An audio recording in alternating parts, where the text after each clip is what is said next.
The Ravens announced their 53-man roster. Let's talk about it. There's some controversial things that they did this year.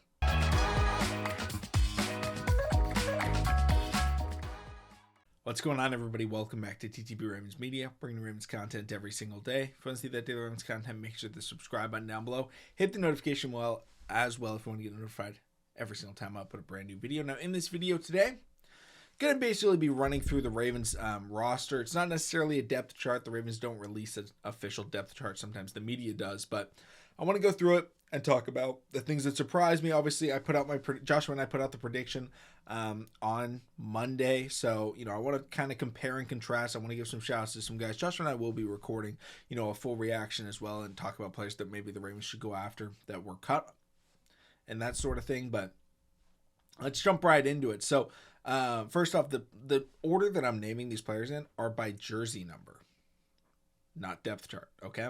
So quarterbacks, Tyler Huntley, Lamar Jackson. That doesn't surprise me. I had Josh Johnson also making the team because I felt like the Ravens wanted to keep him, fully locked in. Not surprised that they ended up cutting him. He's expected to be brought back when certain players are put on IR and PUP lists. But those are our two guys, right? Tyler Huntley is injured, so we're going to see how exactly he's able to come back. But we're not shocked there. That's not a position group we were all talking about coming into the offseason with. Running back, this is a fun one. J.K. Dobbins, Keaton Mitchell, Gus Edwards, Patrick Ricard, and Justice Hill. 4 of those names I think were a lock. I think Patrick Ricard was 100% making the team. Justice Hill, Gus Edwards, J.K., all of them. I didn't have Keaton Mitchell make the team. I wanted Keaton Mitchell to make the team. Do not think I am not for Keaton Mitchell. I made multiple videos on why Keaton Mitchell needs to be making this 53-man roster, and he did.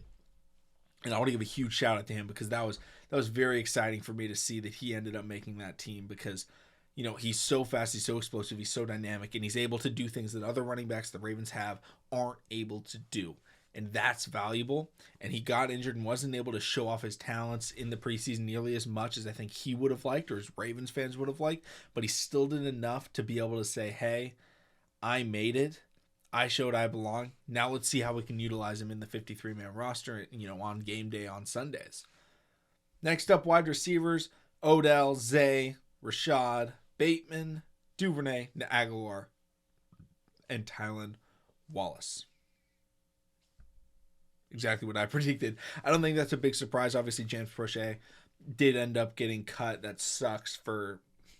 I'm not trying to make this sound bad. It does suck for him. I didn't want that to sound disingenuous. That's really bad for him, but hopefully he's able to find a new situation and maybe work his way back onto another team's 53 because he's had successes through his NFL career. He's had good games. He's had great training camps, great preseason games as well. I think just sometimes a change of scenery could be helpful for him. So obviously wishing the best for everybody that didn't make the team, but James Prochet is a guy that's been on this team and has had a lot of, really big believers and fans. And I've always been a fan of James Prochet's game. It was really sad to see the way that he kind of fizzled out this offseason and this, preseason and just not being the guy that we were hoping that he would become this year. Next up, tight ends, Likely, Kohler, Mark Andrews. Vokalek did not end up making the 53-man roster. I'm not too surprised about that, but I did really like his game. He did show a lot of promise, and so I hope he gets at least a chance on a practice squad or maybe another team claims him on waivers. So we're going to see what ends up happening with that. I do really like his game, though. I think he can be a competent tight end in the NFL, and I think he proved that. The Ravens just have the best tight end room in the NFL. And so it's really hard to make, but it is a good place to be able to show that you can still play.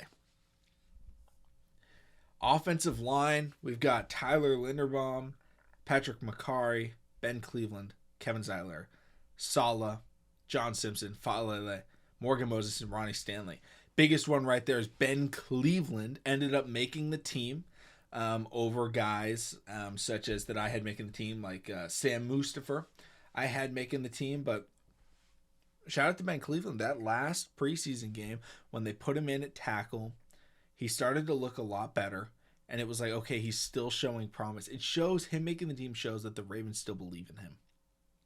And that's because I think they want him to play right guard when Kevin Zeitler leaves, because that's what he played in college. That's where he feels most comfortable at. So, it's still good that we're still having him on the team. It would have been really disappointing if we cut a former third-round pick who was really never even able to get much snaps in the NFL. But he stayed on the team, going to have a chance to compete for, years to come at that backup spot and potentially becoming a starter down the line. Obviously, he's been disappointing so far in his career, but that doesn't mean it can't turn around. Defensive line, Clowney, Pierce, Matabike, Broderick Washington, Travis Jones. Very expected. Those are all the players that I had making the team on the defensive line. I said even in the video, I was like, hey, Brendan Urban, he's going to get cut. He's going to get signed 3 days later. And it looks like that's exactly what's going to happen again because, he's a good player, but nobody else is going to pick him up. So I'm not worried about, him going to waivers and another team grabbing him. Next up is the linebackers. Got some good shout-outs in here. We've got Roquan Smith, Patrick Queen, Trenton Simpson, Malik Harrison, Delshon Phillips. Baller this training camp and preseason games. Malik Hamm, undrafted rookie. I know Josh was so happy about that. Absolutely balled out. David Ojabo, Tavius Robinson, and Adafe Away. Really solid. Malik Hamm, I did not have him making the team. I had Malik Harrison making the team, but Malik Hamm, he showed a lot of promise. He showed that he's willing and able to get after the passer, and that's a skill set that the Ravens value. Not just that he has the potential, but that he can do it already. He made plays in the preseason and in training camp. And he was able to show, I'm not a project, all right? I can still get better, but you play me right now and I can do what you need me to do. And that allowed him to get to the back end of the roster, and we'll see where it goes from there. But the Ravens have a good history of turning undrafted players, especially at, pass rusher and such, into players that you can start, down the line. I'm not saying that this year. He won't start this year. But down the line in his career, I'm really excited to see what happens with Malik Hamm. Huge shout out to him for making the team. Finally, guys, this is unfortunate. Defensive backs. Jalen Armour-Davis, Kyle Hamilton, Brandon Stevens, Demarion Williams, Rock Ya-Sin, Geno Stone, Ronald Darby, Ardarius Washington, Marcus Williams, Arthur Mollett, and Marlon Humphrey. There's no Kyu Blu. That sucks. That's really unfortunate for me. I mean, he was maybe my favorite college player to watch the last 3 years playing at Stanford. Obviously, Simi Fehoko been my favorite player to watch at Stanford, who also got cut, by the way. So it's been a great week for me in terms of Stanford players making teams because they're not. But Kyu Blu did get claimed off waivers by the Seattle Seahawks, so he is on a 53-man roster. Wishing the best for him. He was picked 157th overall in the draft. Out of Stanford, the Seahawks did pretty well drafting a cornerback out of Stanford, 154th overall in the draft, and that was Richard Sherman, another slow, undersized, smart cornerback. So it sucks that he didn't end up making the team. The Ravens have struggled, it seems, in drafting these later round cornerbacks. It feels like they draft guys and then think they want something else, right? They end up going with Arthur Mollett because they want the veteran, which I have no problem with, but you drafted Sean Wade a few years back, trade him because he's not going to end up making the team, even though you're still having injury problems. Like, in my opinion, I would have kept Kyu and probably cut Arthur Mollett because I don't think Arthur Mollett would have been grabbed on waivers and you would have been able to re-sign him. But that's just my personal opinion as a diehard Kyu Blu fan. We're going to see how that works out. But other than that, I had another guy that I had Darrell Worley making the team over Ardarius Washington. Ardarius Washington did end up making the team, so huge props to him for that. And a lot of people were like really mad at me for that, even though it was like a prediction video, not a what I want. If I was making a what I want on the roster, Ardarius Washington was going to be on the team. The dude absolutely balled out this offseason, and it's You know, it might be the first time he's made the 53-man roster on cut day. He's obviously played for the Ravens in games, but I don't think he made the roster the last couple of seasons, even though he was very close. He might have made it last year, but it was very close, and I think he was injured. He might have been make it and, you know, put on the PUP list or something like that. But overall, there's not a lot of surprises there other than the Kyu Blu Kelly, which sucks, but, you know, what can you do? And then finally, Justin Tucker, Jordan Stout, Tyler Ott.